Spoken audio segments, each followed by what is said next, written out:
monde est conscient que Bégué Mambé, ce n'est qu'un fait valoir. Et qu'à un moment donné ou à un autre, il va sauter. Donc Ouattara est en train où il a préparé sa succession. Et tous ceux qui ont essayé de se mettre au travers de ce plan-là, vous voyez comment ils sont traités. Je vais parler de Big Togo, qui a été humilié à la face de la nation. Ça n'a pas été caché, tout le monde l'a vu. On sait très bien la descente aux enfers qui l'attend. Juste parce que il a, à un moment donné, je dirais, il s'est oublié en faisant valoir comment je peux dire, son ambition. Ça lui a coûté ce que ça lui a coûté. Donc Ouattara n'entend pas du tout permettre que quelqu'un vienne se mettre au travers de ce plan-là. Donc, quand les gens vont se mettre dans le gouvernement ou alors vont participer au bon fonctionnement des institutions sous un 4e mandat illégal, c'est comme si on disait en photocopie, quand Ouattara ne sera plus là, tu pourras gouverner la Côte d'Ivoire au siècle des siècles. Parce que dans leur plan, c'est de rester à la tête de la Côte d'Ivoire indéfiniment, parce qu'ils savent très bien que le jour où ils n'auront plus ce pouvoir-là, ils savent ce qui va se passer. Donc, ils ne lâcheront pas, mais surtout, ils sont accompagnés dedans par cette communauté dite internationale qui est subitement devenue aveugle, sourd et muet sur le cas de la Côte d'Ivoire. Il y a de quoi s'inquiéter quand c'est les États-Unis qui félicitent Ouattara après un coup d'État conditionnel. Il y a de quoi s'inquiéter quand la suite des États-Unis, c'est la France qui décide de féliciter Alassane Ouattara. Mais il y a encore plus de quoi s'inquiéter quand malgré toutes les dérives qu'il est en train de commettre, comme malgré tout le gaspillage, comme malgré tous les vols de deniers publics, il y a encore des institutions pour leur donner, pour leur accorder des crédits pour encore plus enfoncer les Ivoiriens. Donc, voici le véritable problème de la Côte d'Ivoire. Et la seule façon de mettre fin à cela, il faut des gens pour dire non, il faut des gens pour être insoumis, il faut des gens pour mener une posture, je vais dire, de combat. Et la posture de combat, c'est quoi? C'est de dire que nous ne reconnaissons pas tout ce qui est en train de se faire là. Donc, ce n'est pas uniquement la politique, mais c'est surtout un engagement pour mettre fin à la déshumanisation des Ivoiriens qui est en train de se faire sous les yeux des Ivoiriens. C'est de ça que nous parlons. Donc, ne venez pas nous parler de quelqu'un, fût-il le plus fort, de la finance, je vais parler du président du PDCI. Ne venez pas nous faire croire que c'est lui-là qui peut nous sortir de là. Tout à l'heure, JJK disait que Thiam, c'est pas un capitaliste, c'est un nationaliste. Mais je vais jouer une vidéo. Le capitalisme, tel qu'il est conçu en ce moment, est un mal pour nos économies africaines, qui sont des économies à fort potentiel, mais qui malheureusement, à cause de la gestion qui est faite, ces économies-là, au lieu d'enrichir leurs concitoyens, appauvrissent les mêmes concitoyens parce que ces économies-là servent plus à enrichir d'autres partenaires.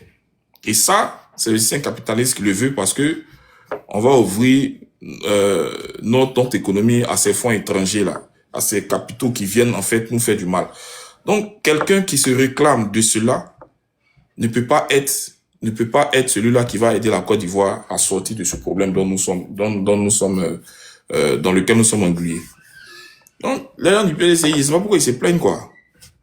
Vous tapez sur le président Laurent Gbagbo alors que vous savez très bien que celui-là qui n'a jamais fait du mal au PDCI, c'est le président Laurent Gbagbo. Parce que quand vous allez leur demander qu'est-ce que le président Laurent Gbagbo vous a fait, ils ne pourront jamais rien vous dire. Parce qu'à la vérité, il a été celui-là qui leur a rendu pas mal de services, mais surtout qui a créé les conditions pour que le PDCI puisse encore fonctionner en tant que parti politique.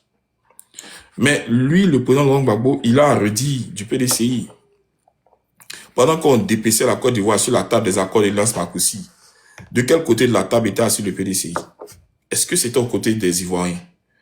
Vous vous réclamez en tant que parti de paix. Des gens viennent agresser le pays.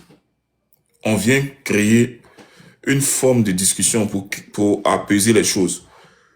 De quel côté vous étiez? C'est ça en fait. Un parti de paix qui est aux côtés de ceux qui amènent la guerre. Je comprends pas. Ils disent du président Laurent Gbagbo qui n'a pas été assez prompt à faire face aux attaques de la rébellion. Mais ce qu'ils oublient de dire, c'est que le président Laurent Gbagbo a subi 2 tentatives de coup d'État.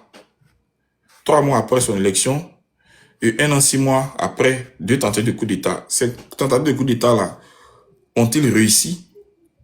Non. Le complot de la Mercedes noire, le 7 janvier 2001, a bel et bien échoué. C'était une tentative de coup d'État. La tentative de coup d'État du 19 septembre, avant que cette tentative se mue en une rébellion armée, mais c'était d'abord un coup d'État. Est-ce que les gens ont réussi leur projet de déstabiliser clairement le pouvoir du président Laurent Gbagbo? Non. Mais quand le président Henri Konan Bédié était au pouvoir, là, je vous pose la question. Quand il était au pouvoir, il y a bel et bien une tentative de coup d'État. Vrai ou faux?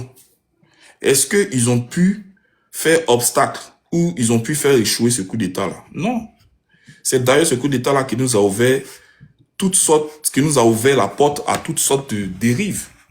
Parce que le PDCI n'a pas pu véritablement jouer son rôle qui est de sauver la nation vis-à-vis de ce coup d'État-là. Donc, je dis ce que vous n'avez pas vous-même pu gérer, vous ne pouvez pas l'imputer à d'autres. Maintenant, je vais chuter parce que je passe la parole. Kevin Thiam dit, ah bon, le FPI était de quel côté? Le FPI a signé. Non. Vous voyez, les communicants du PDCI sont pires que les communicants du RDS. Ce sont des vrais manipulateurs, mais surtout, ils sont pas très familiers à la vérité. Ils mentent éhontément comme leur leader. Mais c'est tout à fait normal parce qu'ils se reconnaissent en ce leader-là. Regardez quelque chose. Quand le FPI était à la table de Marcoussi, mais c'est le parti de Laurent Gbagbo. Et ce sont des accords. Est-ce que le FPI allait se mettre du côté de la rébellion? Non. C'est un parti politique qui a participé justement à ces pourparlers-là. Mais de quel côté le PDCI était? Vous étiez du côté de la République ou bien vous étiez avec ceux qui ont agressé la Côte d'Ivoire? Donc, je pense que cette manipulation ne passera pas. Ce que moi je dis aux frères qui nous attaquent ou qui insultent le président Laurent Gbagbo, ça ne nous fait absolument ni chaud ni froid. Le président Laurent Gbagbo, là, il n'y a pas un leader qui a été le plus attaqué, le plus insulté que lui. C'est pas maintenant lui, il rentre dans l'arène politique. Il y est depuis plus de 40 ans. Mais vous venez à peine d'arriver en 2022, là. Donc, je pense que nous sommes plus habitués. Je veux dire que vous nous passez la pommade même quand vous insultez le président Laurent Gbagbo. Vous comprenez? Nous, ce que nous faisons, nous sommes en train d'éclairer la lanterne de qui est-ce qui a pris le PDCI entre ses mains. Je vois au sein du PDCI des velléités de s'affranchir justement de la gestion des Thiam.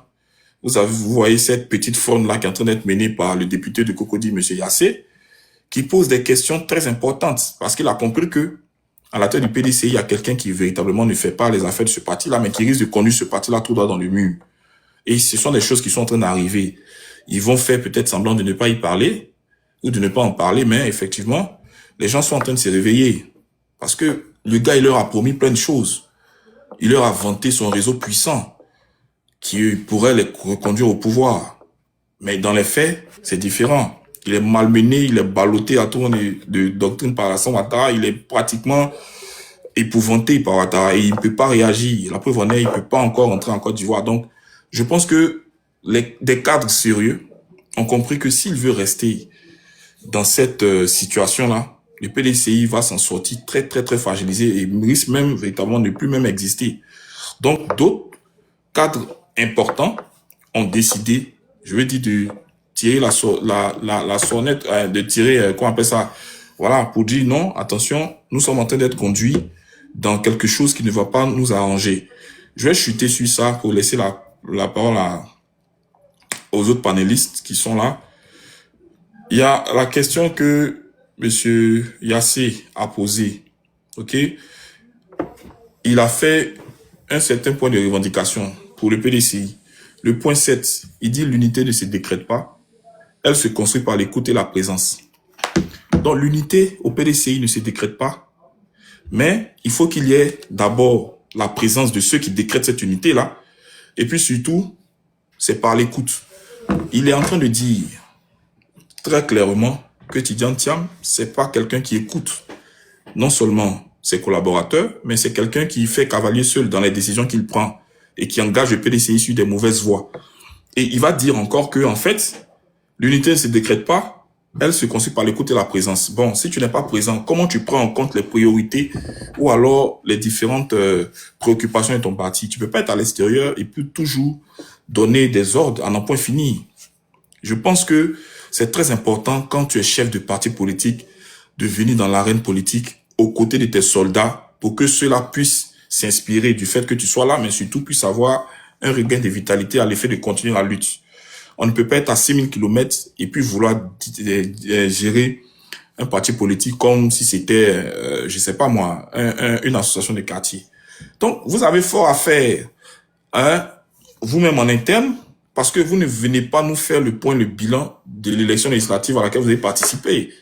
Voilà, venez nous dire ce que ça va apporter, hein, au changement de la Côte d'Ivoire. Comment est-ce que vous comptez faire fléchir Ouattara ou le faire plier quant à votre participation, hein, à l'hémicycle, et dites-nous ce que les Ivoiriens gagnent dans ce que vous avez fait. On va pas passer le temps, honnêtement, à dire beaucoup de choses, mais on va être concentré sur l'essentiel. C'est pour dire, en tant que parti politique, de la même manière, vous pensez que le PPACI a tort de maintenir une certaine posture, c'est comme ça que nous disons que le PDCI fait pire. Je préfère ne pas m'associer à un vol constitutionnel, à un braquage électoral, que de m'associer justement à un braquage électoral que j'ai moi-même pourtant condamné quelque temps avant. Tout ça, ça ne contribue pas à renforcer le capital confiance auprès des Ivoiriens, mais ça contribue à nous présenter comme, bien évidemment, ceux-là qui sont le mal, parce que c'est un lâchage. Vous avez juste décidé d'exister. Tout ce que vous faites à l'hémicycle, pour moi, j'appelle ça la figuration. Point final. Porter des échappes et puis participer aux séances de photos officielles. À part ça, il n'y a rien d'autre. Et puis bon, bien évidemment, gagner vos 3 millions. On va continuer. Je vais passer la parole. Il y a Abou qui est là, il y a Zoko Mananji qui est là. Et puis il y a Vieux Père. Vieux Père, ça commence, ça fait 2 jours. Hein. J'espère que tu vas bien. Abou, Soleil, si tu veux rebondir, tu me dis. Hein, si tu es là. On laisse les frères parler, je suis là, je vais y aller. D'accord. Abou, vas-y. Ok. Donc, ici, il a déjà une minute passée, donc je vais dire bonjour. Camarade Hans, parce que je me dis que nous partageons le PPACI. Donc, je salue tous les autres panélistes. Voilà. C'est le camarade Abou depuis ma position en Angleterre. Donc, pour dire déjà aux frères Jijika, comme eux-mêmes là, leur mentor au faux il disait que la paix, c'est pas un vain mot, c'est un comportement. Pour dire que les faits sont parlants. Vous comprenez? Donc, il s'agit pas d'avoir un comportement autre. Et puis, la communication, elle n'est pas que verbale. Et venir faire de la démagogie ici. Vous comprenez? Donc, les faits sont parlants. Et en Côte d'Ivoire, on a l'impression que il y a une épidémie d'amnésie qui frappe la classe politique ivoirienne. Ils sont tous, on fait comme si la Côte d'Ivoire, tout ce qu'on a subi datait des années préhistoriques, alors que ça date d'hier et tout pour là. Vous comprenez? Et quand on dit toujours que il faudrait pas qu'on s'étonne quand dans une recette on utilise toujours les mêmes ingrédients, quand on s'étonne des résultats, ça va toujours donner les mêmes résultats. Donc, ce que nous disons est simple. Nous, comme on le dit toujours à Afrique Média, que les pays africains qui sont sous la tutelle de la France restent jusqu'à preuve de contraire des néocolonies. À part l'AES actuellement qui se démarque, sont des néocolonies. Donc, dans toutes ces néocolonies, on ne peut pas régler ou bien avoir, disons, une approche même de solution tout en imputant l'apport ou les manœuvres macabres de la France, c'est-à-dire celle-là même qui est le colon en chef.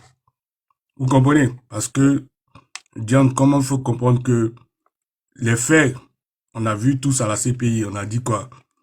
Que le président Gbagbo dirige la Côte d'Ivoire et sa famille. Alors qu'on parlait de Kader, que nous tous en Côte d'Ivoire, on sait que c'est pas sa famille. Mais aujourd'hui, du premier jusqu'au dernier, ils viennent de la famille d'Alassane. Et ça, c'est normal. Pourquoi c'est normal?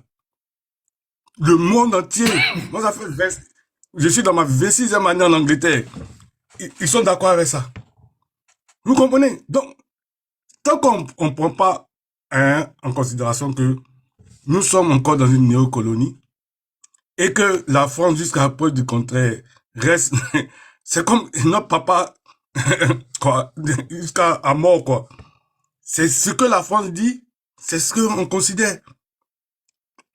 Sinon, Alassane, il fait rien de méritant. Il n'y a pas de politique en Côte d'Ivoire. Le seul politicien, c'est Babo. Sinon, il n'y a pas de vision en dehors. Il défend quoi?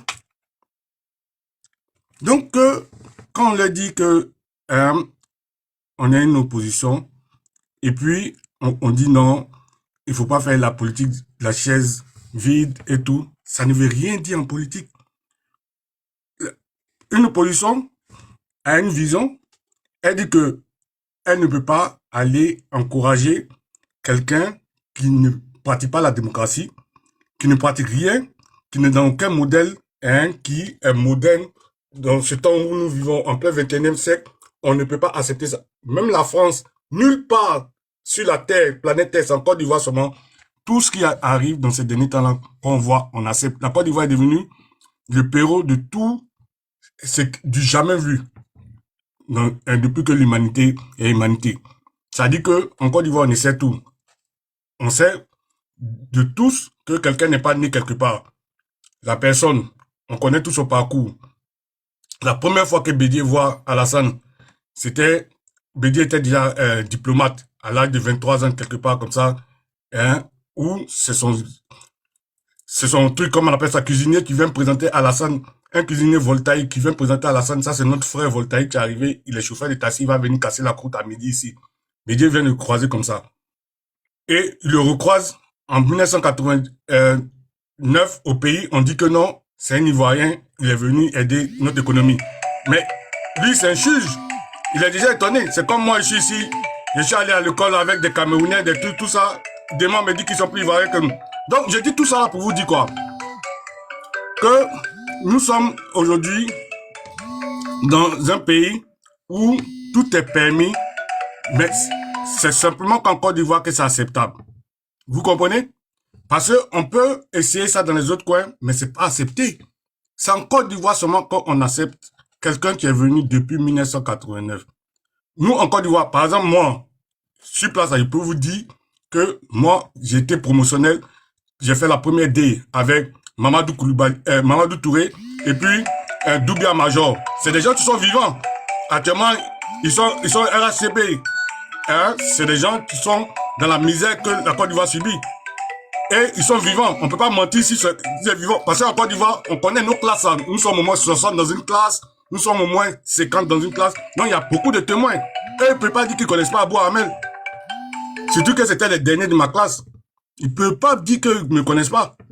Et moi, si je dis ça, on peut me démentir vite. Parce que il y a beaucoup de gens avec qui on a fréquenté. Le lycée William Ponty de Yopougon, c'était le plus grand lycée de Yopougon. Donc, c'est pour vous dire que aujourd'hui, comme ça, un gars comme Alassane, on lui demande même un élève qui a fréquenté lui, il va jamais nous montrer bon. Donc, j'ai dit tout ça là pour vous dire que tout ce qui se passe en Côte d'Ivoire est vraiment fantasmagorique, quoi. Ça dit que c'est hallucinant. Et pour tout ça, nous ne devons pas accepter. C'est pourquoi que nous avons cette résistance catégorique. Parce qu'on a l'impression que eux ils pensent que c'est du jeu. Ou bien, il y a une politique où on doit s'amuser pour dire que non, c'est la démocratie, on doit négocier ici. Non, non, non.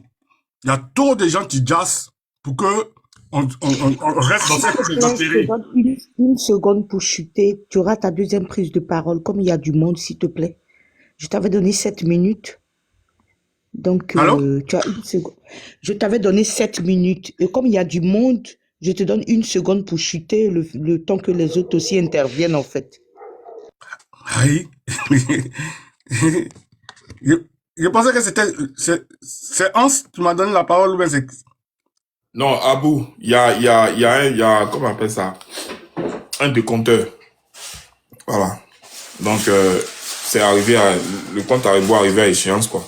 Bon, 30 secondes pour que je chute. Donc, j'étais disant que, voilà, j'étais disant que, nous sommes, dans une situation où c'est la France qui manipule, parce que hier, on a vu, quand c'était contre Gbagbo, comment tous le monde entier s'est remué pour que on l'enlève là où on n'aurait dû pas l'enlever. Mais aujourd'hui, on nous fait admettre l'inacceptable. On nous a dit que c'était cas majeur, 3e mandat, 4e mandat, on voit tous, c'est quelqu'un qui déjà les gens. 3e mandat, 4e mandat, qu'on lui permet ça, quand on sait qu'il n'a pas le droit. Mais devant nous tous, il met son petit frère. Alors qu'on a prédit tout ça là. On a dit que voilà ce qu'il est en train de faire. Mais aujourd'hui, on trouve que c'est acceptable. Donc, on s'est dit que il y a un conflit, il y a un complot international contre la Côte d'Ivoire. Et c'est la France et devant, parce que c'est clair que maintenant, c'est plus de la politique, c'est autre chose. C'est un grand remplacement qu'ils veulent faire. Ils veulent la Côte d'Ivoire, nos biens, nos sous-sols sans les Ivoiriens. Donc, c'est une question de vie ou de mort. C'est à nous de voir maintenant si on veut vivre ou non on veut mourir. Je vous remercie. Merci à vous. Merci pour l'intervention. C'est qui? Duboclé. Tu es là, non? Oui, oui, oui. Vas-y. Vous êtes donc tous salués sur ce panel. Je suis Duboclé. J'ai mis Duboclé. Bon, je crois que je suis passé une fois sur votre panel. J'ai mis Duboclé parce que c'est la région du sud-ouest de la Côte d'Ivoire. Ça Sandra Fresco. Mes parents de Sandra Fresco, bon, je leur parle souvent. Donc c'est pour ça que je me suis fait appeler Duboclé. Bon. Alors, oui, je suis Lazare Nyakabi, exact. Oui, Tonton Nyakabi, je te mets tes 5 minutes, s'il te plaît. Comment? Tonton Nyakabi, je te mets tes 5 minutes, s'il te plaît. Ok. 5 minutes, merci. Alors, vous savez, moi j'avais envie de parler de Ouattara Draman en 90, hein, mais parler de lui en 90, ce serait... Oh, il y a tellement de choses à dire sur lui. Mais on va dire quand même 2-3 trucs, hein, pour vous dire que, pour simplement vous dire que à 90, voilà quelqu'un qui arrive et qui privatise des sociétés telles que toutes ces sociétés que vous Bléorne, toutes ces sociétés que vous connaissez en Côte d'Ivoire. Mais on savait qu'il les avait privatisées pas pour redresser l'économie ivoirienne, mais tout simplement pour les faire racheter par quelqu'un derrière, c'est-à-dire des parents, certaines personnes qui connaissaient, des connaissances. Et ça, il y a un juge qui a jugé ça.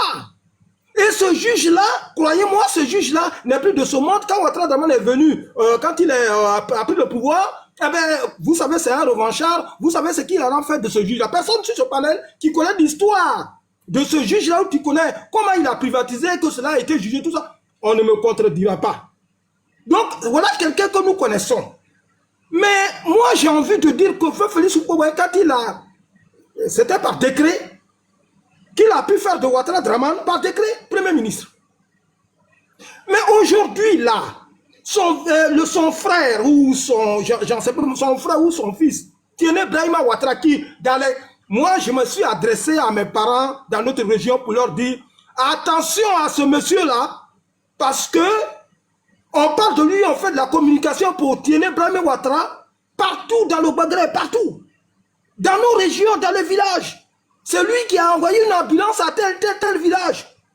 On fait une com pour Tiene Brahima Ouattara. Moi, j'ai dit à mes parents, attention à ce monsieur. Il a envoyé 4 milliards à tel endroit pour qu'on puisse compléter pour faire comme si un budget de la région n'existait pas. Donc, nous sommes en avance. Pourquoi? Parce qu'on sait ce que Ouattara Draman veut faire de son frère.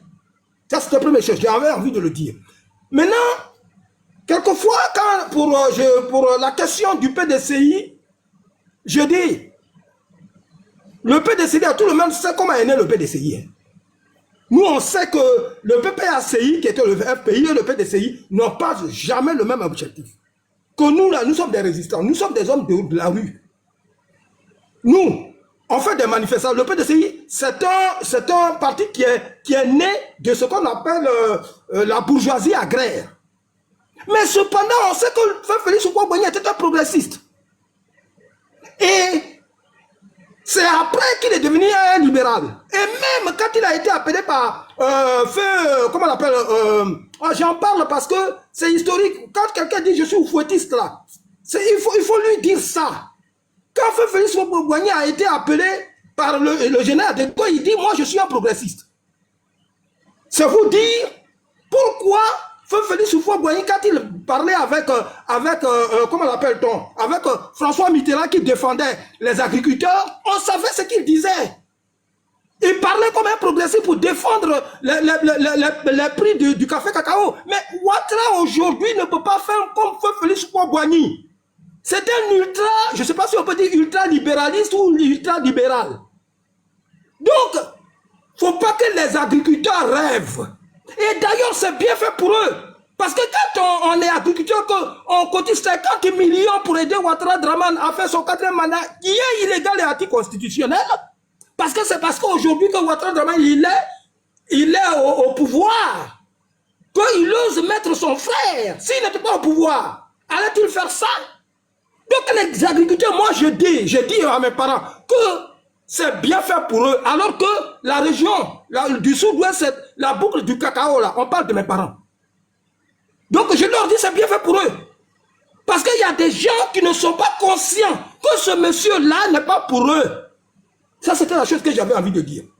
Et troisième chose que je pouvais dire, c'est que vous savez, il y a des gens qui disent, quand on dit Laurent Gbagbo, s'il y a quelqu'un qui sort, un deal cap qui sort pour dire qu'il faut négocier, parce que nous avons des prisonniers politiques, on dit oui, mais quand on ne reconnaît pas le mandat de Ouattara, pourquoi on négocie? J'ai envie de dire aux gens qui sont sur ce palais, qui nous écoutent, que Ouattara là, franchement, Ouattara, n'est-il pas allé à Makoussis? S'il n'est pas allé à Makoussis, n'a-t-il pas apprécié Makoussis? Cependant, Ouattara nous disait que le pouvoir du président Laurent Gbagbo, là, lui, il ne le reconnaissait pas. Mais cependant, il a pu négocier avec le président Laurent Gbagbo. Même jusqu'à son passeport. Même jusqu'à beaucoup d'autres choses. Même si on avait imposé le premier ministre comment dire, à Laurent Gbagbo. Donc, quand on nous dit Thiam là, nous on dit que Ouattara est vassalisé. Nous on lutte contre le capitalisme. Mais Thiam nous dit c'est nous-mêmes qui sommes responsables. Donc nous ne devons pas en vouloir aux capitalistes. Mais c'est nous qui sommes responsables de notre échec. Si j'ai fait mes 5 minutes, dites-le moi, parce qu'il y a tellement de choses à dire. Vous me direz, pour ne pas que je sois en retard, je ne veux pas prendre plus de temps sur les autres. Donc, j'ai envie de vous dire ceci. Qu'à chaque fois qu'on dit que Thiam là, les gens nous l'imposent parce qu'on dit c'est un tribun du centre. Quand Thiam là, on dit c'est un tribun compte tenu du fait que le président Houphouët-Boigny disait moi je suis de la machin, ligne matrilinéaire, ainsi de suite. C'est sur ça que les gens se penchent pour leur imposer, au PDCI, pour leur imposer Thiam. Sinon, mais il y a des gens qui sont là, même le président Laurent Gbagbo, tout dernièrement a apprécié les gens comme Prédoumi, Soumaïla. Quand le président Laurent Gbagbo disait, on ne peut pas vous laisser, il disait des noms. Donc, Nyagabi, pardon, chute en 1 minute, s'il te plaît. Bon, dans 1 minute, c'est ça, ou dans quelques secondes? 1 seconde. Ouais, en 1 minute, D'accord. Alors, quand le président Laurent Gbagbo s'est exprimé sur cette question-là, il dit on ne peut pas laisser on peut pas laisser le PDCI tomber. On ne peut pas le laisser tomber. Et d'ailleurs, il disait des noms. Il disait des noms, ça veut dire ces noms qu'il dit là. Il n'impose pas ces gens-là au PDCI, mais c'est vous dire qu'à l'intérieur du PDCI, il y a des gens qui sont valables, qui sont charismatiques, qui sont capables d'être président du PDCI. Et que ce monsieur-là est arrivé peut-être en 2022. Vous l'imposez, c'est le capitalisme qui impose ce monsieur-là au PDCI parce que le PDCI traite avec les Français. Je chute. Merci. Merci beaucoup, merci pour ta prise de parole. Vieux père est venu avant Zoukou. Hein. Vieux père, tu es là? Il est là avant moi, vieux père est là avant moi. Ok, d'accord. Vieux père, tu es là? Zoukou, vas-y. Je crois que il y a Annie, bon, il y a un qui est avec le Oh, Zoko, vas-y, moi je vais te mettre ton temps. Ne t'inquiète pas pour moi. Moi je suis là pour juste diriger. Merci beaucoup. Ouais. Bon, voilà, je crois que il y a plusieurs points à toucher. Hans a parlé du capitalisme. comme quelque chose qui n'est pas approprié pour nos situations et tout. Moi, je ne maîtrise pas bien l'économie, mais quand je regarde ce qui se fait au Burkina, un jeune capitaine qui a pour formation de base une maîtrise en géologie, mais regardez ce qu'il fait. Regardez au niveau de l'accessibilité même aux frais de santé. Regardez comment ça a baissé. Si bien que tous les pays voisins cherchent à aller se faire soigner au Burkina à cause des coûts abordables des frais de santé. Regardez ce qui se fait au niveau de la scolarité. Ils ont baissé les coûts de scolarité. Donc, beaucoup retournent à l'université. Regardez comment il a boosté la production agricole, subventionné les intrants. Mais il y a du renouveau, alors qu'il est en guerre. Et lui-même, il le dit dans une interview. On lui a dit, mais comment vous allez arriver, pendant que vous luttez contre le djihadisme, à faire tourner l'économie? Comment vous allez arriver? On a posé la question à Ibrahim Traoré. Et qu'est-ce qu'il a répondu? Il dit, mais le Burkina n'est pas un pays pauvre. Il dit, le Burkina n'est pas un pays pauvre. Les équipements, là, on ne nous donne pas, on achète. Donc, on a réduit le gaspillage. Et on achète, et on va continuer d'en acheter. Ça veut dire quoi? Même s'il est en guerre, le fait de continuer à acheter des équipements militaires lourds, mais ça ne l'empêche pas de régler les problèmes des conditions de vie des populations. Mais c'est un jeune capitaine, il n'a même pas fait, c'est pas un technocrate. Donc souvent, méfions-nous de ce qu'on nous dit, surtout les médias étrangers, là, le profil des technocrates. Bon, moi, je ne connais pas l'économie, mais regardez même au Niger, regardez ce que Tiani fait. Ouais, chaque 2 semaines, tel produit de première nécessité a baissé. Quelques mois après, coût d'essence a baissé. Coût de tel produit, tel vivre a baissé. Mais c'est pas des gens venus des institutions internationales. Donc c'est pour dire que ceux qui nous vendent des gens, le profil des gens qui ont l'appui des bailleurs de fonds, qui ont l'appui des investisseurs, c'est pas forcément ça qui fait la différence. Maintenant, concernant l'attitude du PDCI, je crois qu'il faut qu'on retienne une phrase forte que Fologo avait sortie au moment où Gueye avait pris le pouvoir. Et il essayait d'avoir le PDCI avec lui. Fologo avait sorti une phrase, mais qui explique à peu près tout le comportement du PDCI depuis qu'Oufou n'est pas là. Il avait dit, Maladi, le Zoku, PDCI... attends, hein. Attends. Dubois-Clair, tu peux fermer ton micro, s'il te plaît? Mais, Tu peux fermer ton micro? moi, Voilà, merci. Donc, pour revenir sur ce que Hans disait concernant le comportement du PDCI, au moment où Gueye était venu et il essayait de récupérer le PDCI en sa faveur, il y avait des tractations et même le PDCI était divisé entre ceux qui étaient favorables à l'alignement sur Gueye et d'autres qui étaient favorables à une ligne dure. On ne veut pas Gueye, nous on attend Bédier. Quand il y avait ce débat, Fologo avait sorti une phrase qui explique tout le comportement du PDCI depuis 1999 jusqu'à aujourd'hui.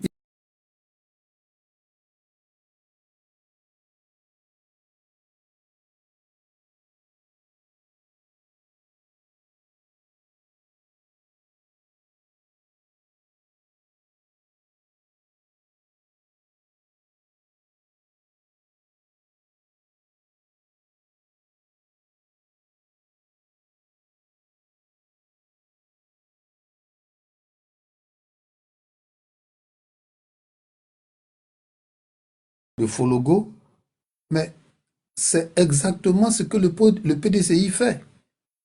Négocier avec ceux qui sont plus forts, qui ont la réalité du pouvoir, pour placer leur cadre, faire des arrangements, et puis placer leur cadre. Donc voilà ce que je peux dire. Mais qu'est-ce que moi je vais dire pour conclure? C'est vrai. Non, vas-y, je vais te rajouter 2 minutes là, parce que ton temps, on a un peu de truc escamoté là. D'accord. Qu'est-ce que moi je vais dire pour conclure? C'est vrai, on se plaint de certaines démarches, d'une certaine manière de marcher du PDCI ou bien de certaines paroles. Mais le plus important, c'est que quoi? Ouattara qui est là, il ne partira pas par l'exercice normal des activités d'un parti politique. Parce que il a fermé le jeu électoral, il terrorise par des milices, et il est là, il attend. Chaque 5 ans, il sait qu'on va s'organiser pour les moments chauds de la politique, c'est-à-dire les élections. Donc lui, il a pris son dispositif de répression.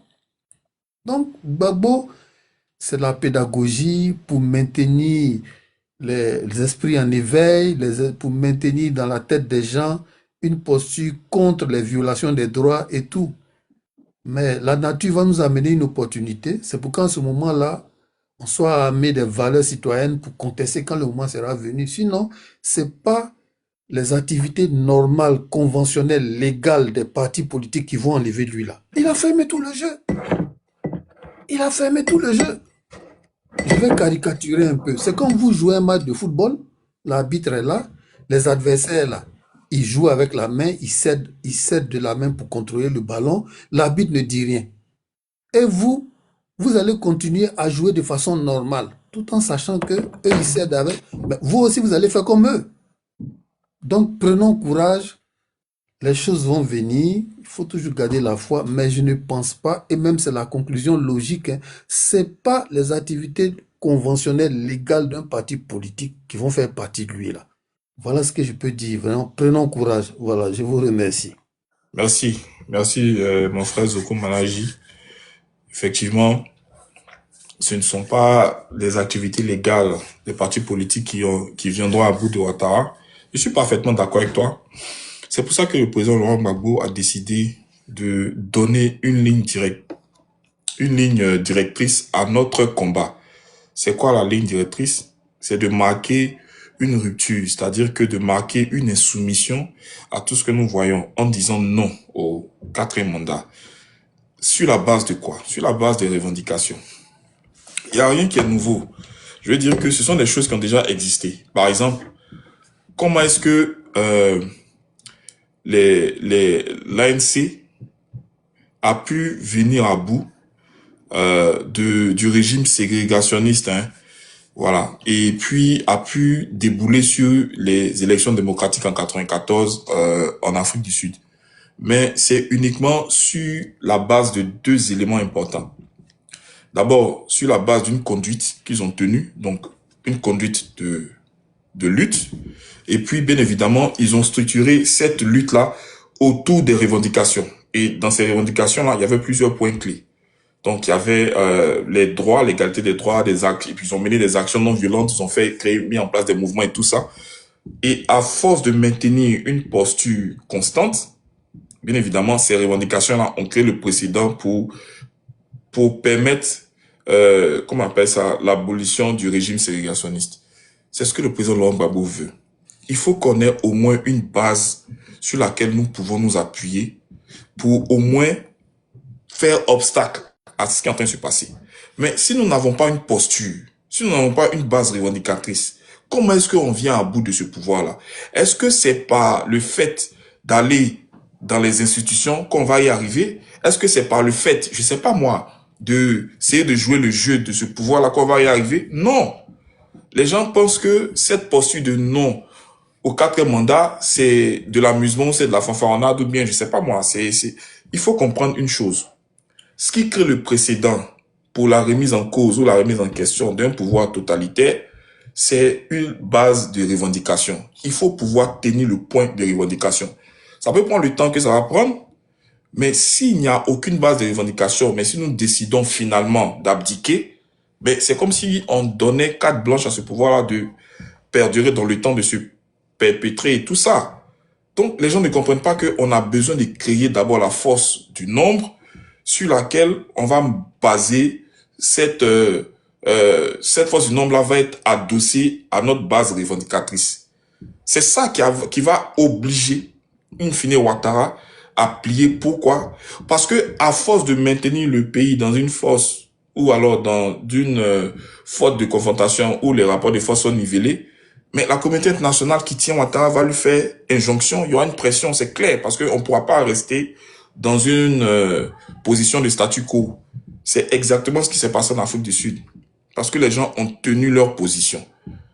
On ne peut pas être contre un 4e mandat hier et puis demain faire partie des institutions faire partie des institutions qui légitiment ce 4e mandat. Ça fragilise la lutte. Ce n'est pas une lutte au profit d'un individu. On ne cherche pas en ce moment à gérer la Côte d'Ivoire ou à mettre uniquement un individu à la tête. Non. On mène une lutte pour d'abord notre émancipation. Il faut pouvoir mettre une fin à ce que nous sommes en train de constater là. Ce qui se passe, c'est la prédation de la Côte d'Ivoire sur des centaines, voire des milliers d'années. C'est une façon de parler, mais pour dire que les gens, ce qu'ils sont en train de faire là, c'est pour ne pas lâcher du tout la Côte d'Ivoire. Comment on vient à bout de ça? Si on ne peut pas prendre une posture de lutte, on ne pourra pas. Et c'est ce dont nous parlons. Et nos amis du PDCI n'y entendent rien. Pourquoi? Regardez un peu les narratifs du PDCI. Jamais il y a une prise en compte réelle des besoins ou alors des difficultés ou alors de ce que les Ivoiriens traversent comme, je vais dire, comme gravité. Ils s'en foutent. Tout ce qui les concerne, c'est uniquement qu'est-ce qu'ils vont faire pour que les leaders soient ici, des choses. En fait, ils n'en ont que de ce que les Ivoiriens peuvent traverser comme difficulté. Les Ivoiriens plutôt leur servent de piédestal pour pouvoir atteindre leurs objectifs, qui sont purement personnels et égoïstes. Ça ne cherche même pas à mettre en lumière ou alors à prioriser les Ivoiriens. Alors que le président Laurent Gbagbo, regardez bien ses sorties, regardez bien ses postures, c'est plus pour la liberté réelle de ce peuple-là. Parce que tant que nous allons rester dans cette situation latente, ceux qui vont en partie, c'est pas les politiciens, c'est la pauvre population. Oui, mais malheureusement, comme les partis politiques agissent en fonction de leurs intérêts, ça fait que la lutte, à un moment donné, peut s'en trouver fragilisée. Mais nous disons la chose suivante. Ceux qui aujourd'hui décident de s'allier, de faire le jeu de la traîtrise, quand le moment viendra, parce que le moment va forcément venir. La roue, elle tourne en politique. De façon normale, la vie même, elle est dynamique, elle est cyclique. On part d'un point A pour arriver à un point B, ainsi de suite. Elle n'est pas linéaire indéfiniment. Je veux dire que les gens ne seront pas au pouvoir indéfiniment.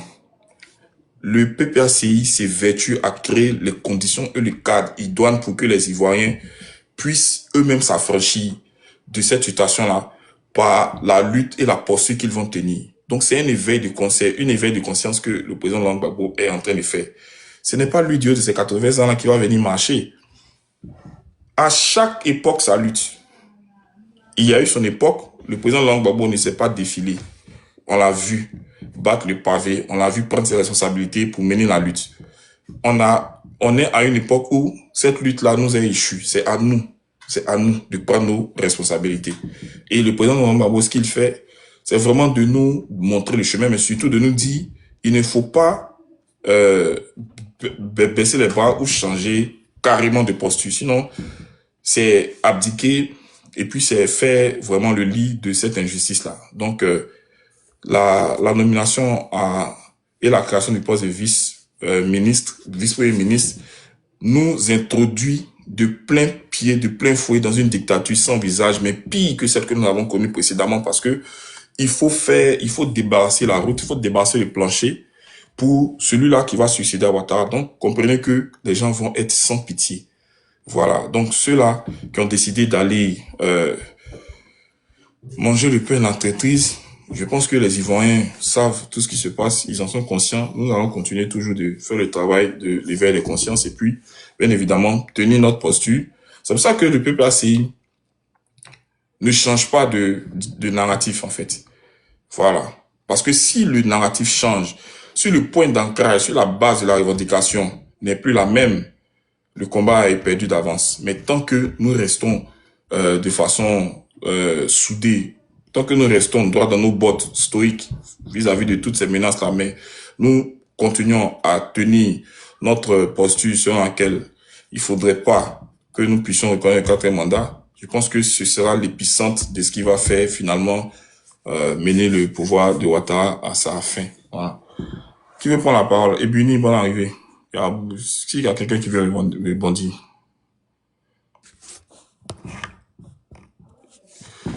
Abou, tu veux compléter Bonsoir à quelque chose bien, tous. Ebuni? Merci à personne. Ok, Ebuni, vas-y alors. Ouais, je voudrais donner une image. Bonsoir ou bonjour à tous selon vos différentes positions. Il y a 3 images que je voudrais partager avec vous qui m'ont frappé chez l'homme, Laurent Gbagbo.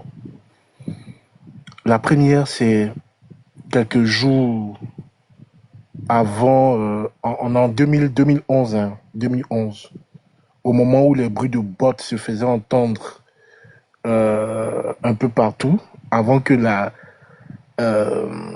l'adversité militaire soit vraiment multiforme sur Abidjan, avant que les combats même ne s'engagent. Je crois que le président Laurent Gbagbo a fait une interview avec une chaîne française, je ne sais pas si c'est LCI, et le journaliste lui a demandé, mais à ce moment, il y a une coalition internationale qui vous demande de quitter le pouvoir. Est-ce que vous ne craignez pas pour votre vie? Il a dit,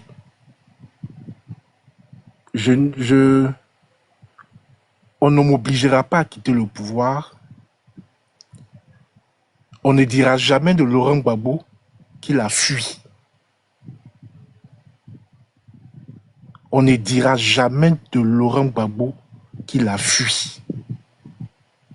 Et que si je devais trouver la mort dans ce combat-là, je trouverai la mort. Ça, c'est la première image que je vais partager avec vous. La deuxième image, c'est pendant qu'il était dans sa résidence, au moment où les bombardements se faisaient et qu'il y avait des morts un peu partout. C'est lui qui l'explique dans son livre pour la justice et la vérité. Il dit, il a reçu un appel du secrétaire d'État américain qui lui demandait de démissionner, de rendre le pouvoir. On lui proposait des sommes, on lui proposait d'être une personne, un ambassadeur ou un professeur avec un salaire de 2 millions de dollars par mois, avec des résidences un peu partout, des allures. Il a raccroché. Le président américain à l'époque, je pense que c'était Obama qui l'a appelé. La personne a repris le même discours, il a raccroché. Alors qu'à ce moment-là, il aurait pu saisir cette main qu'on lui donnait. Il pouvait assurer ses vieux jours. Parce que, disons-nous la vérité, au moment où on lui fait la proposition, il a acculé de toutes parts. Les rebelles et l'armée française sont à quelques mètres de sa résidence et ils subissent des bombardements au quotidien depuis pratiquement une semaine sans dormir. Et donc, il pouvait saisir cette main-là. Et aujourd'hui, peut-être qu'il serait assis quelque part là-bas en train de vivre sa vie. La dernière image, c'est quand on le saisit et qu'on l'emmène à l'hôtel du Golfe. Et dans la chambre où il est, l'un des chefs rebelles essaie de lui faire dire qu'il a eu tort de continuer le combat et qu'il appelle les miliciens, comme ils le disent, à baisser les armes. Il dit, ce que toi-même tu es en train de dire, il répond au chef rebelle pour dire, ce que toi-même tu es en train de dire là, c'est au-dessus de toi, parce que tu ne sais pas de quoi tu parles. Je n'appellerai personne parce que je n'ai pas fait appel à des mercenaires. Moi, je m'adresse aux forces de l'ordre légal. Et à celles-là, à ces forces-là, j'ai déjà demandé de baisser les armes. Donc, j'ai voulu partager ces 3 images avec vous. Pour moi, ça résume ce qu'a été l'homme. Ce qu'est l'homme. Quelqu'un qui ne s'est jamais régné, même dans les pires moments.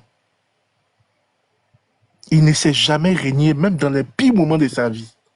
J'en connais beaucoup qui, à sa place, auraient abandonné. On ne l'enverra pas. On ne pouvait pas peut-être qu'on ne les en voudra pas, parce que même moi, si j'étais à sa place, peut-être que j'allais saisir la main. Mais il est resté droit dans ses bottes. Et la dernière image, c'est quand il revient de la haie et qui, quand il évoque tout ce qu'il a vécu, il n'en parle jamais avec de la haine. Il n'en parle jamais avec de l'amertume. Il en sourit plutôt. Comme s'il était... Il savait qu'il était investi d'une mission. Et oui, Laurent Gbagbo est allé en mission La Haye. Il a fallu que Laurent Gbagbo parte à La Haye pour que le monde entier sache la vérité des événements qui se sont déroulés après les élections de 2010, qui a conduit, on parle de 3000 morts, mais nous tous on sait qu'il y a eu plus que ça. Il est parti en mission et il en est revenu. Voici ce que j'ai voulu partager pour le moment avec vous, pour qu'on sache de qui on parle. Pour que chacun de nous s'asseye un moment et regarde le monsieur là, et puis se dise, nous on sait la valeur qu'il a, mais beaucoup qui disent des choses qu'ils ne savent pas, peut-être se rendront compte de la valeur qu'il a été, peut-être le jour qu'il ne sera plus de ce monde. Ça va arriver. Ça, c'est quelque chose qui va arriver. Donc pour l'instant, voici ce que j'ai voulu partager avec vous. Nous qui suivons l'homme depuis longtemps, nous sommes des hommes de conviction. Nous sommes des hommes de conviction. Et c'est pour ça que je dis chaque fois que le PPACI ne mourra pas. Beaucoup le disent que le PPACI est mort. À ceux qui le disent, il dit donnez-moi la date des funérailles et donnez-moi l'uniforme des funérailles. La date, on y sera. Mais le PPACI sera le parti le plus fort dans les prochaines années. Parce qu'il aura eu le courage d'avoir une année sabbatique, de se restructurer et puis de repartir sur le terrain. En tout cas, celui dont on parle, celui pour qui on bat pavé pratiquement tous les jours, je vous en conjure, on n'a pas tort de le faire. On n'a pas tort de le faire. Et chez nous, on ne paye pas 5 francs à quelqu'un pour ouvrir sa caméra. C'est par conviction. C'est par idéologie qu'on le fait. Je suis fier d'appartenir à cette idéologie-là. J'en parle avec beaucoup d'amertume parce que il y en a qui, par mauvaise foi, ceux qui parlent de Laurent Gbagbo par mauvaise foi, ils ne me disent rien. Mais ceux qui ont connu l'homme, qui l'ont fréquenté, qui ont travaillé avec lui, et aujourd'hui disent des choses pour légitimer, pour dire c'est justement parce que je l'ai connu que je dis ça. Ça fait mal. Mais c'est la vie de l'homme. Comme le président lui-même l'a dit, de toute façon, quand un homme marche, il laisse ses traces. Mais ces traces-là, ils le savent, mais par mauvaise foi, ils préfèrent dire autre chose. Je ne vais pas être long, je vais fermer mon micro, écouter, et puis certainement réagir sur l'intervention des uns et des autres. Merci, Hans. Merci beaucoup, merci Ebioni. C'est vraiment... Soleil, tu es là? Ouais, il faut parler un peu. Non, depuis matin, je découvre des facettes de Ebruni. Il a résumé cet après-midi le parcours politique d'un opposant ou soi-disant communicant d'un parti politique. Ce sont encore, il vient de faire sortir 3 grandes images, comme s'il rendait témoignage, je ne dirais pas le mot, mais c'est comme s'il parlait de Laurent Gbagbo dans un autre monde. Mon frère, c'est fort. Je voudrais en même temps profiter, à la suite de tes propos, qui me rappellent des images un peu tristes. La dernière image, quand Mourou a demandé à Laurent Gbagbo, après l'avoir menacé de parler, et puis Laurent Gbagbo a dit non, ce que tu me dis là, c'est pas ça qui est vrai. Il pouvait dire tout, parce qu'il y avait toutes les armes sur lui. Mais il est resté homme digne. Comme ça célèbre frère à ces pays, on ira jusqu'au bout.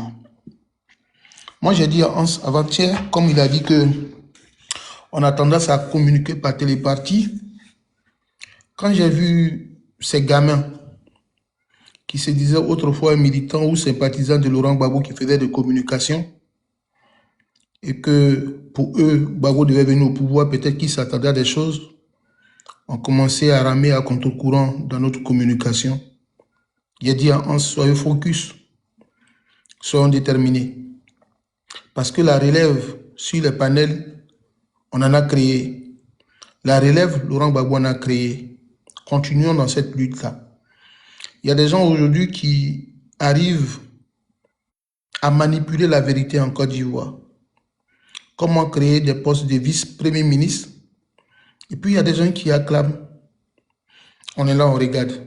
Mais pour vous dire, je ne vais pas être long. On en a connu des pouvoirs forts, on ne me dira pas le contraire. Vous avez connu Mobutu quand il est arrivé au palais présidentiel ou à l'Assemblée nationale. Ensuite, il savait qu'on chantait Mobutu, non? Le roi du Zaïre. Aucun homme, aucune puissance ne pouvait parler mal de Mobutu. Aujourd'hui, si on vous demande où Mobutu a habité, où il a résidé, on ne trouvera pas. Si on arrive au Burkina Faso, 27 ans de pouvoir de M. Blaise Compaoré. Aujourd'hui, il est persona non grata au pouvoir au Burkina, de Burkina Vie. Au Gabon, on en a connu une dynastie familiale. Aujourd'hui, le Gabon a changé. Moi, j'ose croire, et je crois en Dieu, que nous tous qui nous parlons ici virtuellement, on se retrouvera un jour en Côte d'Ivoire festoyer pour notre liberté, pour notre engagement politique. Donc, c'est ce que je voulais dire. Voilà. Merci Soleil, très poignant, très fort. Effectivement, Ebuni, c'est en tout cas quelqu'un qui nous supporte agréablement de jour en jour. Et moi, ça me rassure, parce que la Côte d'Ivoire est malade en grande partie de ses hommes politiques. Voilà. Vous voyez, de grands en griffe, de grandes, comment je peux dire ça, de grands intellectuels, des gens qui normalement devraient nous donner espoir quant au fait que quand nous faisons de grandes études, normalement, on est habilité à poser des actes vraiment des actes qui sont à l'avantage, hein, voilà, du plus grand nombre. Quand vous voyez les Patrick Hachi, les Adjoumani, quand vous voyez tout ce gotha-là, hein, d'hommes politiques, se comporter de la sorte, il y a désespéré de la classe politique en Côte d'Ivoire. Moi, je pense que cette nouvelle Côte d'Ivoire va mettre en avant ces jeunes-là qui sont véritablement, je dirais, épris de paix, mais surtout qui ont la conscience du fait que le pays doit passer avant tout. Parce que ce à quoi nous sommes en train d'assister, nous assistons simplement à des hommes politiques qui s'en foutent, en fait, de tout ce que les Ivoiriens peuvent traverser comme situation.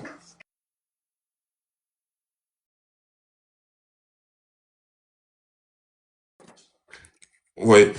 Donc, moi, je pense qu'on on aura fort à faire, mais le président Laurent Gbagbo s'est vêtu à nous transmettre quelque chose de très important, voilà. Et c'est d'être des hommes de conviction. Et nous sommes convaincus d'une chose, c'est que notre lutte va forcément payer. Je passe la parole. Je ne sais pas s'il y a quelqu'un qui veut reprendre la parole. Oui, si possible. Hein. Vas-y, Abou. Oui, ouais, bon. Ah, où vient le doyen, il veut passer. Bon, c'est le doyen Yakabi, là c'est le doyen Yakabi, et puis toi tu rebondis après lui, Abou. Ok, d'accord. Bon, alors, tout à l'heure, je crois que vous avez parlé de la situation de l'Afrique du Sud, hein, ce que l'ANC a fait quand celui qui fut le président après, quand il était en prison. Oui, ça, moi, je suis d'accord entièrement avec vous. Mais on peut, la Côte d'Ivoire, les hommes politiques de la Côte d'Ivoire, même les opposants, sont capables de se comprendre. Mais nous avons quelqu'un qui est au pouvoir et qui bafouille le droit. Il ne sait même pas que le droit, là, c'est très important. Il y a des gens qui sont sortis pour nous dire, attention, le droit est bafoué. Mais lui, il fait ce qu'il veut.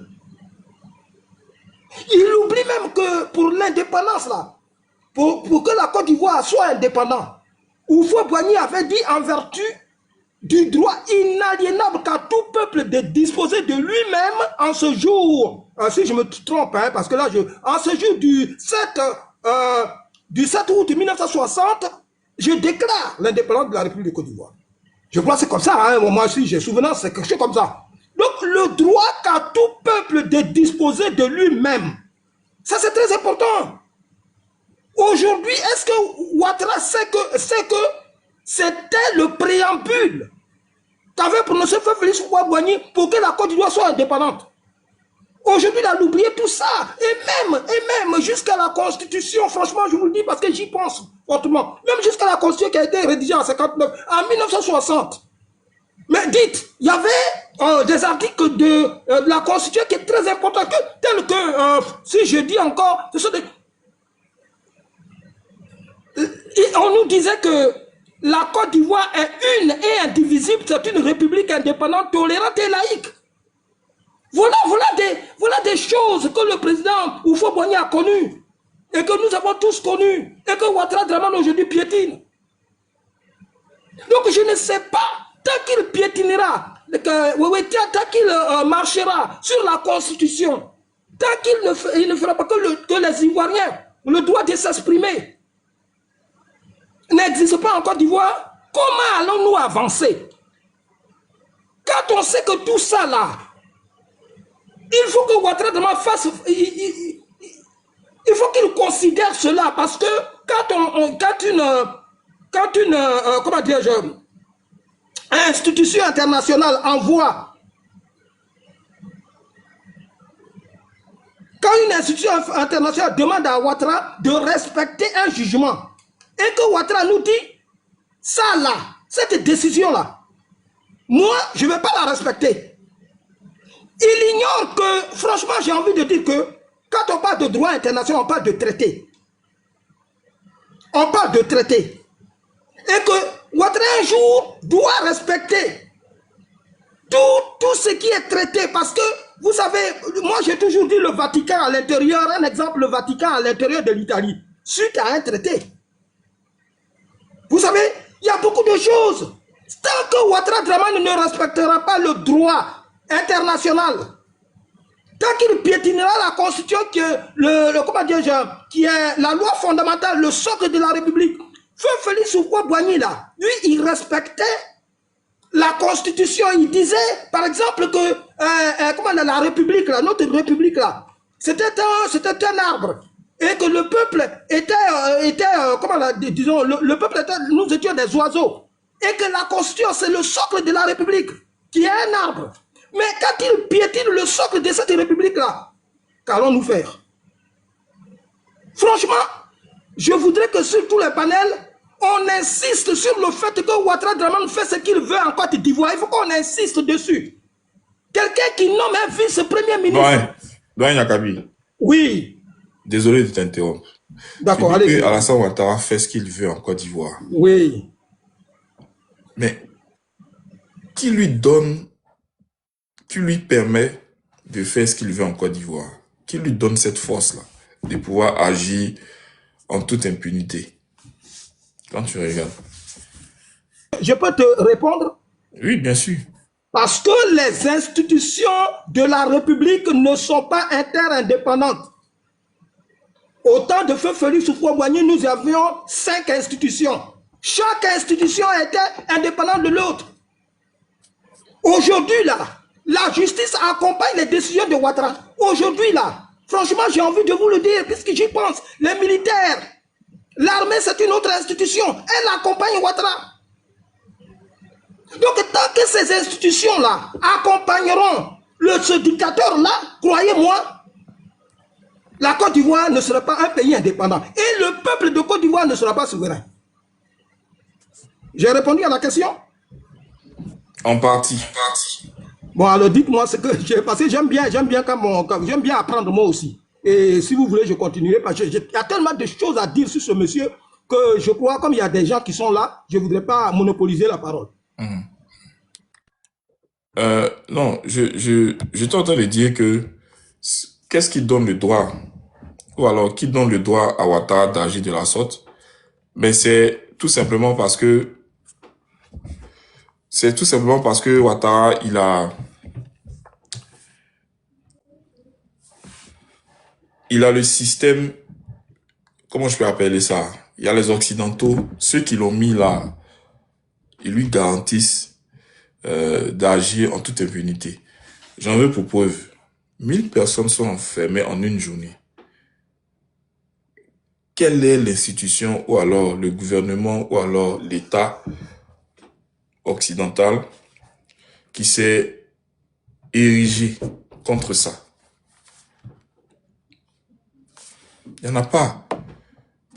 Pourquoi il ne s'érige pas? Pour Laurent Gbagbo qui avait les bras ouverts, qui posait au moins le débat avec ses adversaires, Laurent Gbagbo qui n'emprisonnait pas ses opposants, on a vu comment est-ce que toute la classe internationale et les organisations non gouvernementales se sont évertuées à dire de lui que c'était un dictateur, c'était quelqu'un qui n'était pas démocrate et tout ça. Maintenant, là où on a un vrai dictateur, qui en plus de piller les ressources de l'État, muselle son opposition, agit en toute impunité, met ses adversaires politiques en prison, là où maintenant on devait donner de la voix pour dénoncer, c'est bouche motus cousu, il n'y a personne qui ne parle. C'est comme si les gens avaient décidé de fermer complètement les yeux sur ce qui se passe en Côte d'Ivoire. Donc je veux dire qu'en fait, c'est ceux-là qui font que Ouattara agit ainsi. C'est eux en fait. C'est pour ça qu'il peut instrumentaliser la justice. Puis il n'y a rien. Je peux vous dire quelque chose. Allez-y. François Mitterrand, comme vous parlez quand on parle de la France. François Mitterrand lui-même, il disait que lorsqu'on a un dictateur en face, que le dictateur il est embrigandé par l'armée, c'est-à-dire que l'armée protège ce dictateur-là, et que la justice également protège ce dictateur-là, alors le concurrent, c'est le peuple. Le concurrent de cette personne-là, c'est le peuple. Parce que c'est pas pour rien, on dit pouvoir au peuple. On sait que le pouvoir, il est lourd, comme le dit Satan, le pouvoir, il est lourd. C'est pour ça qu'on dit l'un après l'autre. Mais lorsqu'on a constaté que cela n'est pas fort, ce pouvoir qui est lourd là, on sait ce que ça veut dire, hein, pouvoir au peuple. Donc, lorsque nous ne sommes pas capables de reprendre le pouvoir et que la justice nous en empêche, les militaires nous empêchent, alors nous-mêmes, nous deviendrons les concurrents de ce dictateur-là. C'est ça. On empêche, je vous le dis, on empêche même le président Laurent Gbagbo de faire de façon à ce que le peuple devienne le concurrent du dictateur. Croyez-moi, moi je vous le dis, il y a quelqu'un qui vous a donné tout à l'heure l'exemple de Mobutu, mais il y a beaucoup d'exemples dans notre pays. Et qu'un jour, croyez-moi ça, écrivez, mettez ça de côté. Que vous savez, ce que j'ai envie de vous dire, c'est qu'en France, et là je vais chuter par là, en France, pendant l'occupation en France, parce que nous sommes occupés là, notre pays est occupé. Pendant l'occupation en France, la France était tripartite. C'est-à-dire il y avait les pétainistes, les communistes et les gaullistes. Mais quand les alliés sont intervenus, que la France, l'occupation a cessé, croyez-moi, nombreux sont ceux qui sont devenus gaullistes. Je me mute. Merci. Abou, vas-y. D'accord, merci. Et puis, Merci, camarade Hans. Donc, au premier abord, je voudrais, comme on appelle ça même, dire aux camarades Ebeni que nous, au PPACI, on va jamais tomber parce que c'est une vision, en fait. Donc, une vision, donc une idéologie, et une idéologie, on peut détruire la structure, mais l'idéologie demeure toujours. L'idéologie, c'est comme l'esprit. L'esprit ne meurt jamais. Donc, c'est ça qui fait la fondation solide du PPACI, ou bien de tous ceux-là même, hein, qui sont sur les traces du président Gbagbo. C'est qu'on est tous dans une vision, en fait. Voilà, je ferme cette parenthèse. Maintenant, quand je reviens à ce que j'avais voulu dire pour mon deuxième G, nous sommes aujourd'hui le dimanche 25 janvier 2026. Je voudrais que ceux qui nous écoutent puissent prendre note. Quand le président parlait de la catastrophe, là, voilà comment je vais vous donner des prémices de la catastrophe. Déjà, dans le narratif français, ils commencent à faire sortir, dans le narratif, écoutez bien, et prenez note. Ils ont fait sortir des soi-disant documents, où on voit la photo de quelques colons et deux Ivoiriens du Nord. Et écoutez bien ce que je vais vous dire. Bizarrement, à Kong, dans ces deux soi-disant propriétaires terriens de toute la Côte d'Ivoire, il y a un qui s'appelle Ouattara dedans.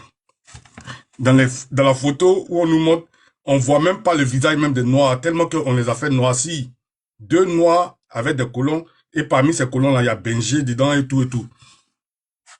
Donc, tu auras signé un pacte où toute la terre de Buni, là, a été concédée par la signature de nos deux leaders africains qu'ils ont mis dans la photo noire, qui, parmi eux, il y a un Ouattara dedans et les du Congo. Ça ne vous dit rien? Hein, camarades? Vous ne voyez pas le regard? Voilà, c'est ce qu'on en dit toujours, que rien n'est fortuit avec le colon français. Tout ce que nous arrive n'est pas quelque chose de spontané.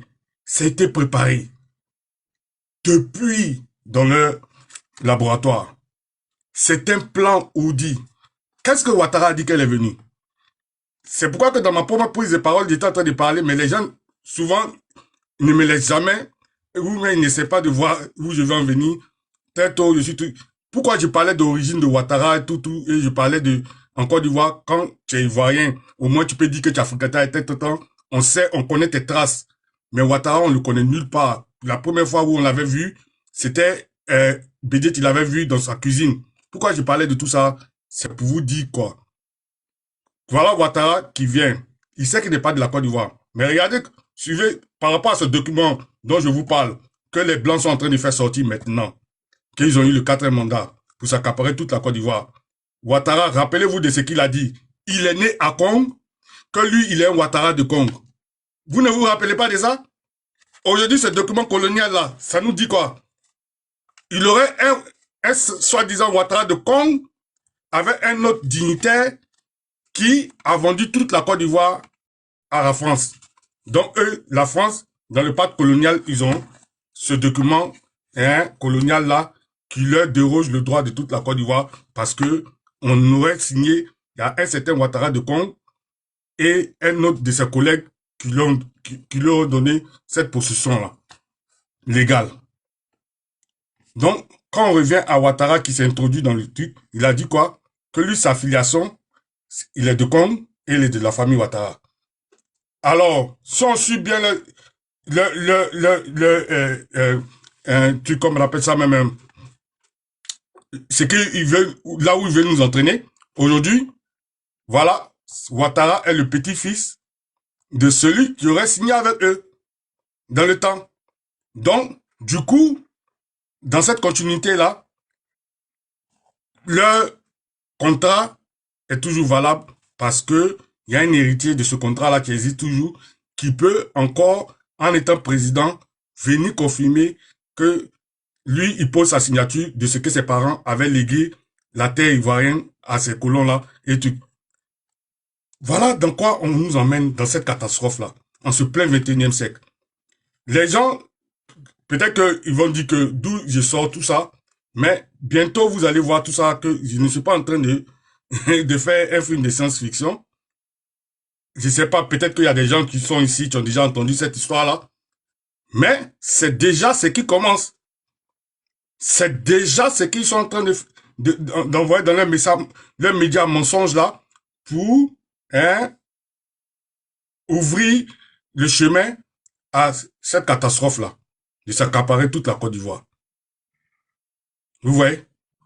On nous fait sortir un document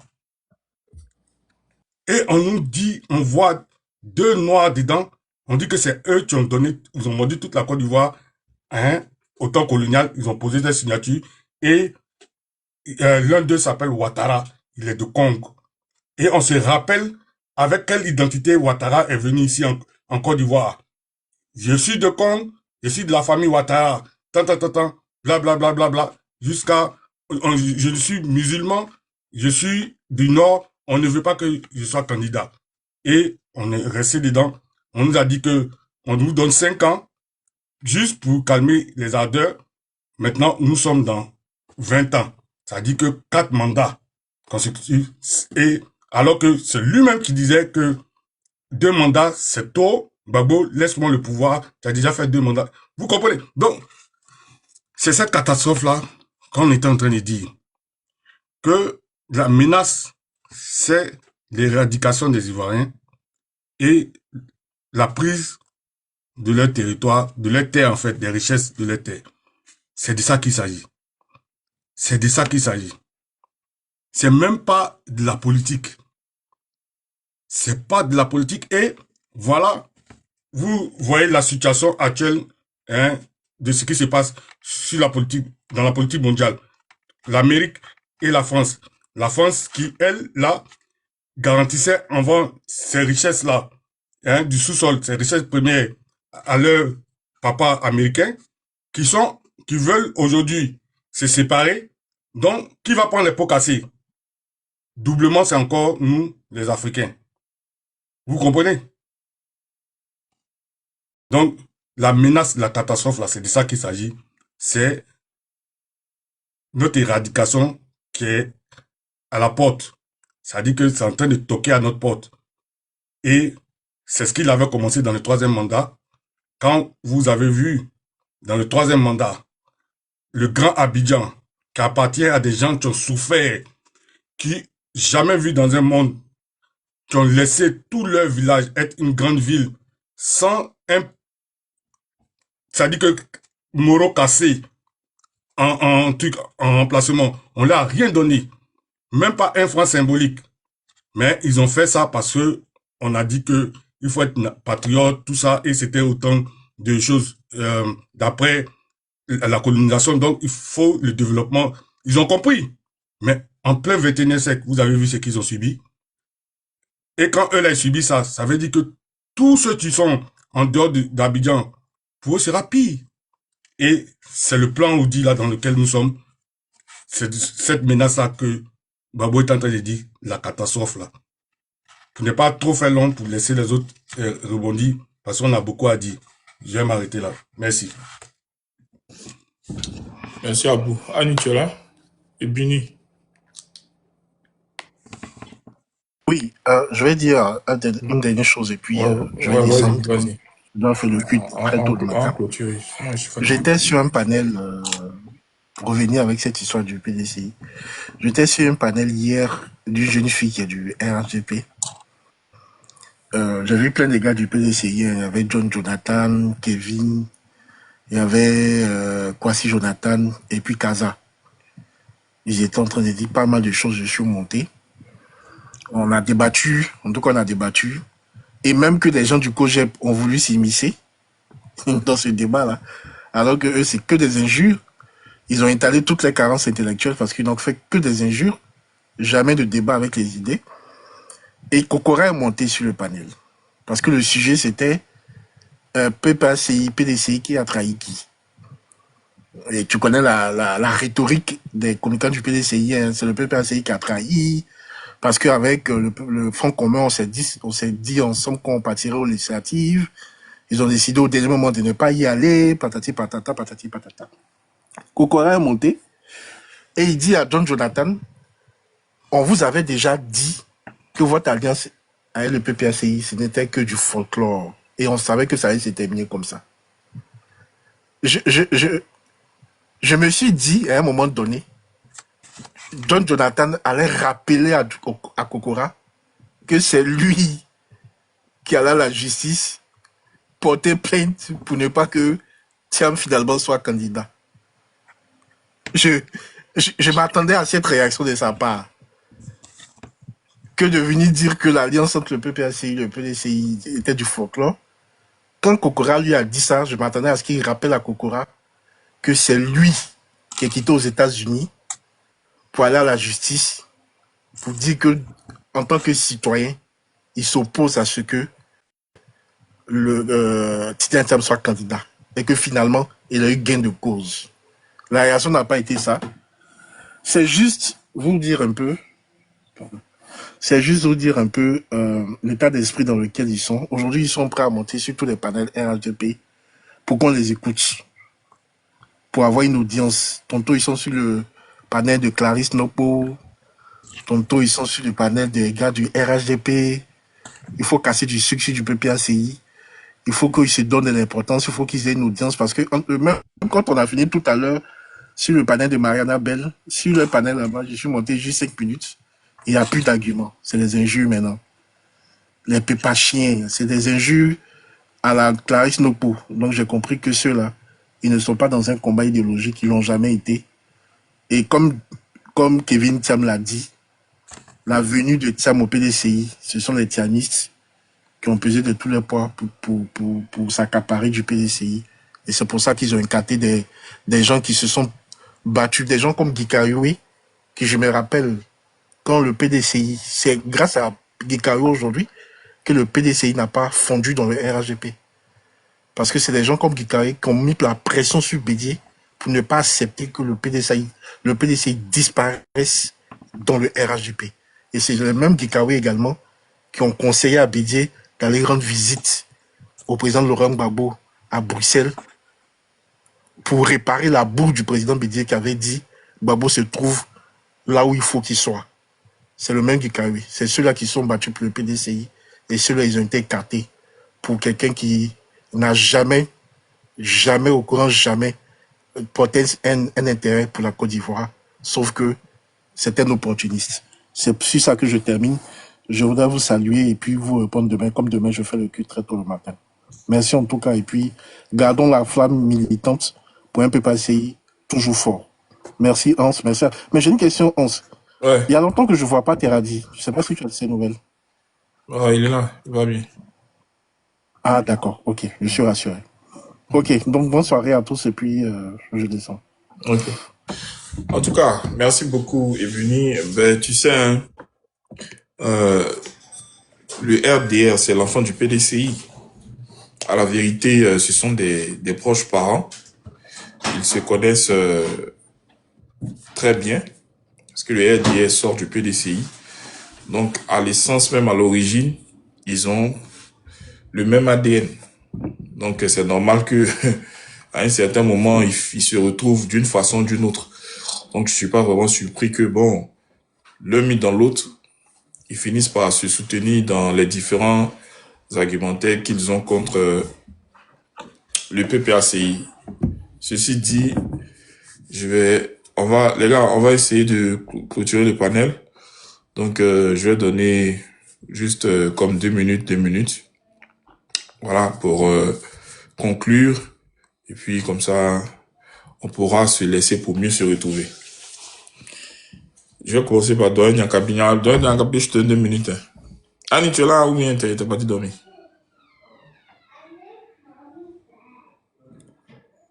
Ok. Doyen Nyakabi, est-ce que tu es là?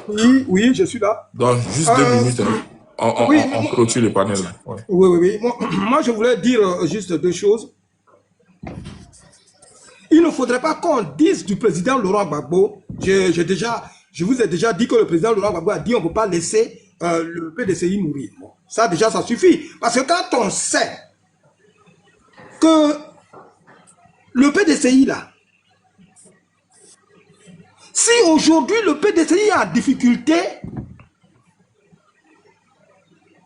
c'est parce que Feu Henri Konan Bédié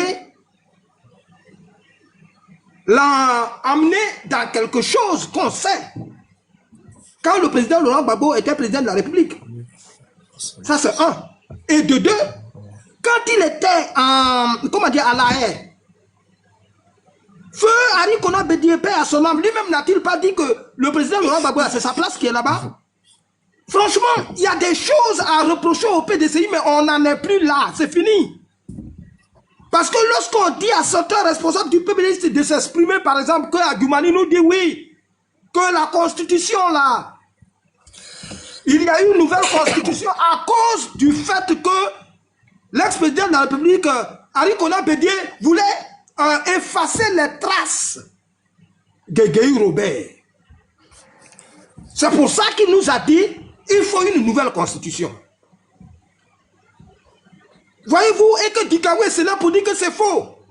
Mais quand on regarde à l'intérieur tout ce qui se passe, pourquoi Feu Hari Kona Bédié est allé faire le PDL, comment dire, le RHDP unifié. Quand on voit toutes ces raisons-là, on dira que si le PDCI a été gars, c'est parce qu'il voulait gars de son propre Gali. Ça, c'est que en tout cas, quand je vais parler du PDCI, demain, on va dire le doyen là.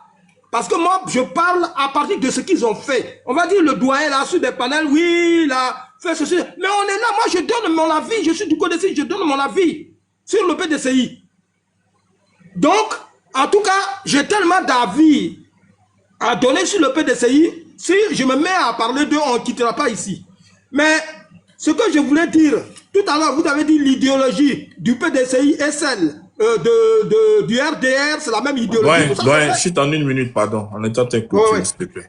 Bon, donc je vais être court. Ce que je peux demander à Ouattara Draman, si vous voulez, parce que c'est sur ça que je vais terminer, c'est que quelqu'un qui est fier de dire, moi, mon père ou mon grand-père, mon ancêtre, était un empereur et que moi, je suis un descendant comment dire, du royaume ou je sais pas, de l'empire Madin et que je suis du royaume du Mali. Mais il faudrait qu'il sache que, moi, ce que je voulais lui dire, qu'il sache que dans le royaume qui est à 1200 et qu'à 1235, dans le royaume du Mali, là, d'où il dit qu'il est descendant, là, il y avait ce qu'on appelait la charte de Boutafougua. Et cette charte-là, c'est cette charte-là qu'on disait, elle est la première, comment on appelle, la première déclaration universelle des droits de l'homme. C'est de cette charte-là qu'on parlait.